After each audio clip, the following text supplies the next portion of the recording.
Y பிரிவு பாதுகாப்பு வழங்கப்பட்டிருக்கு. இதுல வந்து ஒரு அரசியல் உள்நோக்கம் இருக்கிறதா சில கட்சிகள் விமர்சிக்கிறாங்க. உங்களுடைய ஒரு சகோதரர் விஜய்க்கு பொறுத்த வரைக்கும் ஒய் கேட்டகரி பாதுகாப்பு கொடுத்துருக்குறாங்க.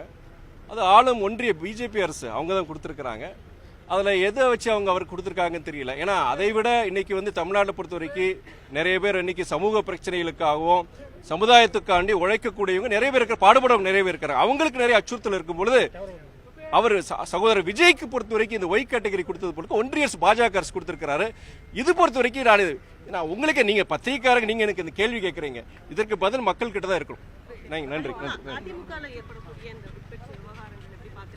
எந்த உட்கட்சி விவகாரம் அந்த கட்சி தான், அது அதிமுக இருந்தாலும் சரி பாமக இருந்தாலும் சரி திமுக மதிமுக அந்த கட்சியோட உட்கட்சி விவகாரம் பொறுத்த வரைக்கும் ஜனநாயக முறையில் அந்த கட்சியோட மூத்த நிர்வாகிகளை தீர்ந்து வைக்கணும். இது பொது சபையில இது வந்து விவாதிக்கக்கூடியது இல்லை. அது இன்னொரு கட்சியுடைய ஒரு நபர் நான் அதை பத்தி பேசுற ஆரோக்கியமானது கிடையாது நினைக்கிறேன். நன்றி.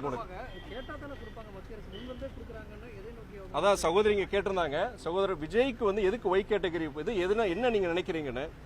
அதான் நான் சொன்னேன், தமிழ்நாட்டு பிரச்சனைகளுக்கான தமிழ்நாடு வாழ்வாதார பிரச்சனைகளுக்கான எத்தனோ பேர் பாடுபட்டு இருக்கிறாங்க. அவங்களுக்கு பல அச்சுறுத்தல் இருக்கு. அப்படிப்பட்ட அச்சுறுத்தல் இருக்கும்போது அவங்களுக்கு எந்த பாதுகாப்பு கொடுக்காம இன்னைக்கு சகோதரர் விஜய்க்கு ஒய் கேட்டகரி பாதுகாப்புக்கு ஒன்றிய பாஜக அரசு கொடுத்திருக்கனா அதற்குண்டான பதில் ஜனங்ககிட்டயும் உங்ககிட்டயும் இருக்கு, எங்கிட்ட கேட்காதீங்க.